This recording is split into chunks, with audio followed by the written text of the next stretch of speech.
expliqué aux populations d'Aboisseau le régime social des travailleurs indépendants RSTI. C'est une initiative conjointe de la Direction régionale de la protection sociale du Sud Comoué et de la CNPS, Caisse nationale de prévoyance sociale à travers son agence d'Aboisseau. La cible est connue. Ce sont les travailleurs du secteur dit informel, en l'occurrence les commerçants, les transporteurs, les agriculteurs, les artistes et globalement les travailleurs exerçant à leur propre compte. Le régime social des travailleurs indépendants, une opportunité qui leur est offerte de cotiser quand ils sont en cours d'activité pour bénéficier des prestations de retraite au soir de leur vie quand ils auront atteint l'âge légal de retraite. Le régime social des travailleurs indépendants RSTI est la couverture sociale obligatoire pour tous les travailleurs indépendants de Côte d'Ivoire. Selon les responsables de la CNPS, il protège le travailleur indépendant en cas de maladie ou d'accident d'origine professionnelle. Le régime social des travailleurs indépendants propose également une assurance vieillesse lorsque la retraite survient. Les avantages et les conditions pour y accéder ont été expliqués par les responsables de la CNPS. Nous travaillons et il est normal que nous aussi nous pensions à notre retraite. Et je pense que ce régime est bienvenu et nous allons exhorter nos différents membres du textile, nos artisans, à se faire connaître sur le régime indépendant pour que, naturellement, le jour de leur retraite, ils puissent avoir la pension. Je voudrais inviter tous les travailleurs indépendants, c'est-à-dire toute personne qui exerce une activité pour son propre compte, à venir à la CNPS de Beaunois ou même à aller sur le site de la CNPS et à se faire enrôler. Ensuite, procéder au paiement de ses cotisations sociales. Quand il aura besoin de prestations, de se rendre à notre agence et il sera servi. Le régime social des travailleurs indépendants RSTI a été institué pour lutter contre la vulnérabilité de cette frange de travailleurs. Il illustre l'ambition de l'État de Côte d'Ivoire, traduite dans le PSGouv et le PND 2021-2025, d'améliorer les conditions de vie des fonctionnaires et agents de l'État et de l'ensemble des travailleurs des secteurs privés et informels à travers un taux de couverture de 50% de la population à l'horizon 2025.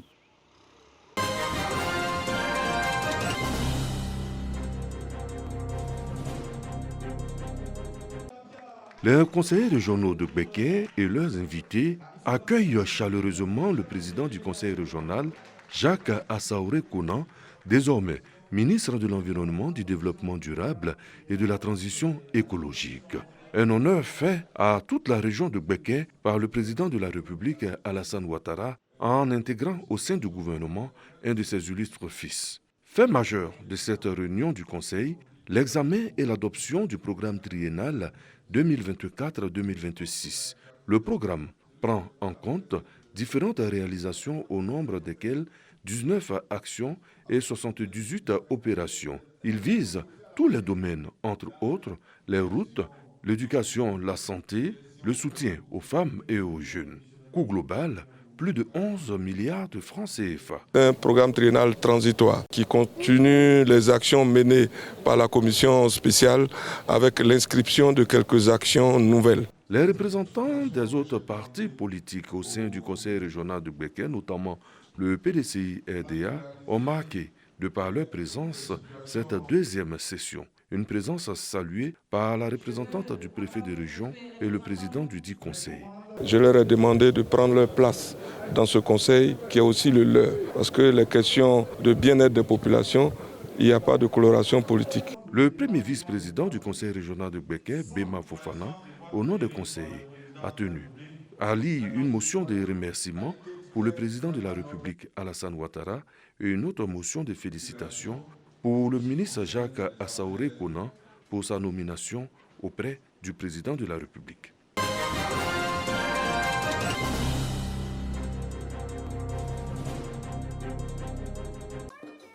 Le village de Banké, sous-préfecture de Séguélon dans la région du Kabadougou, a désormais un dispensaire avec logement de l'infirmier. Cette infrastructure sanitaire réalisée par le conseil régional du Kabadougou vient soulager les populations de ce village qui parcouraient plusieurs kilomètres pour se faire soigner. Ce centre de santé est composé de 2 salles d'hospitalisation, d'une salle de consultation, d'une salle d'observation et d'une pharmacie. Coût de la réalisation, 36 millions de francs CFA. Les populations sont joyeuses parce que c'était une nécessité qui avait été exprimée comme besoin majeur. Dieu merci, aujourd'hui, les équipements sont en place. Cette inauguration a été précédée par la première session de la nouvelle équipe du Conseil régional du Kabadougou. À l'ordre du jour de cette rencontre, l'examen et adoption du règlement intérieur, la mise en place des différentes commissions. Pour mieux conduire ces commissions et répondre aux aspirations des populations, les conseillers régionaux ont vu leurs capacités renforcées. Pour cette mandature, le Conseil régional du Kabadougou dispose de 8 commissions, dont une dédiée à l'agriculture et à l'autonomisation de la femme.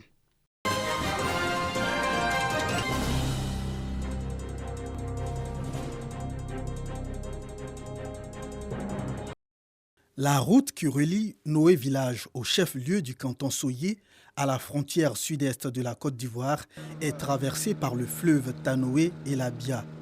Longue de 7 km, cette voie est impraticable en saison des pluies. Ceux qui partent pour le village de Nougwa en cette saison sont obligés de laisser leurs moyens de locomotion à ce poste de contrôle. Et c'est en pirogue que le voyage se poursuit. On voulait aller à Nougwa. Bon, il y a une pirogue qui vient à peine de partir. Nous sommes en train de voir à quel moment la pirogue va revenir. La route est coupée par 2 fois, avant le pont et après le pont. Et c'est vraiment difficile de se rendre à Nougwa. Vraiment, ça me fait mal. Ça me fait mal parce que nous avons nos plantations à 17 km de Noé, après Nougwa. Vraiment, pendant la saison des pluies, les routes sont coupées. On n'arrive pas à évacuer nos produits. Une situation qui arrange ce piroguier. Il a ici un pêcheur, mais comme l'eau a coupé la route, donc il traverse les gens. Ouais, c'est dans ça il mange, c'est dans ça il gagne un peu. Oui. Quand les gens viennent à leur moto, c'est moi qui les traverse et les bagages. Pour les planteurs, qu'ils soient de Noé ou de Nougwa, c'est un véritable souci. Ici, le cacao est produit en quantité. Moi, il peut faire au moins 160 tonnes. Il y a le cacao ici, mais on n'est pas en route. Souvent, on charge le cacao là pour aller mettre dans Pinance. Ça va percer, verser dans Pinance là. Tu ne peux pas ramasser pour charger pour aller à Abidjan. Il faut que tu envoies ça. Tu vas venir traiter encore avant de charger. Tout ça là, c'est fatigant. Le cacao est soit stocké pour attendre la saison sèche ou soit transporté dans des pirogues pour nouer après plusieurs heures de navigation. Des sacs de cacao se retrouvent souvent dans les eaux du fleuve Tanoé. Face à toutes ces difficultés, ce fils de Noé lance un appel aux autorités. Si l'État vraiment pouvait venir en aide pour vraiment nous aider à arranger la route pour qu'on puisse évacuer nos produits. La Côte d'Ivoire, premier producteur de cacao, s'appuie sur ce produit de rente pour maintenir son produit intérieur brut au beau fixe. Mais l'impraticabilité de cette voie pourrait favoriser la fuite de cette matière première vers les pays voisins.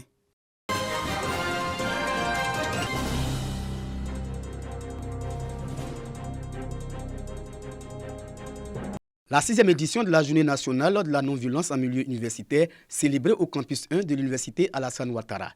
Journée qui vise à promouvoir la culture de la non-violence, la paix et l'unité dans les universités. Une initiative de la direction des œuvres universitaires, de la vie associative et du genre, du ministère de l'Enseignement supérieur et de la Recherche scientifique. Quelle responsabilité des acteurs dans le processus de pacification du milieu universitaire?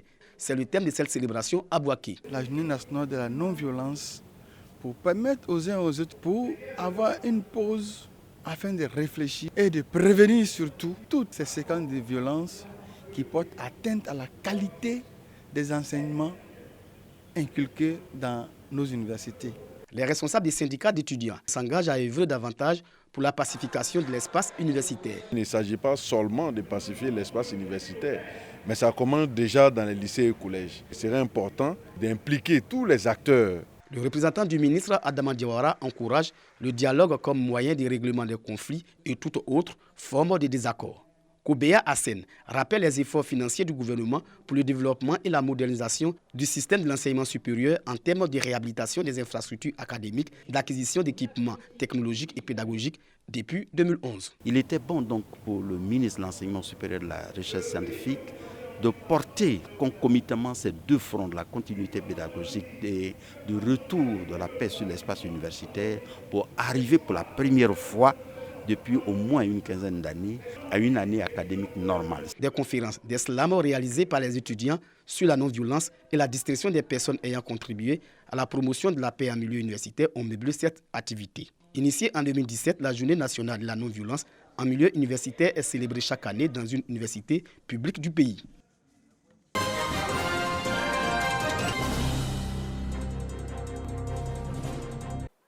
Des cadres et jeunes africains sont à Yamoussoukro, terre natale de feu Félix Houphouët-Boigny, apôtre de la paix pour la naissance de la Fondation africaine pour la paix. L'objectif premier de cette fondation est de promouvoir et célébrer la paix, le développement et l'intégration en Côte d'Ivoire. La première des missions, ce serait contribuer à la consolidation de la paix en Côte d'Ivoire et en Afrique. Naturellement par la sensibilisation, par la formation, tous les outils que nous aurons nécessairement pour contribuer à revaloriser l'esprit de paix. Pour marquer le coup, la Fondation Félix Houphouët-Boigny pour la recherche de la paix, la basilique Notre-Dame de la Paix sont visitées par les membres de cette organisation. Des infrastructures qui symbolisent l'engagement du premier président de la Côte d'Ivoire pour la paix comme seconde religion des Ivoiriens. Le père, au fait, était un visionnaire. Donc il s'est beaucoup engagé à œuvrer dans ce sens, dans la paix. Il doit être un modèle pour nous en tant que jeunes Africains. Si je dois donner un conseil à nos frères et sœurs jeunes comme moi, je vais nous demander de toujours nous aimer et à travers l'amour que nous allons porter les uns pour les autres, la paix va régner. Visiter ces symboles nous permet de nous imprégner de l'esprit de paix, afin que nous, à notre tour, nous puissions continuer dans cet élan et nous puissions vulgariser cet élan de paix. Le président de la Fondation africaine pour la paix appelle la jeunesse ivoirienne à se mobiliser pour la paix. La Fondation africaine pour la paix veut aussi contribuer au renforcement de la formation à la paix, à la citoyenneté, à la protection de l'environnement. Des prières sont dites pour la paix en Côte d'Ivoire.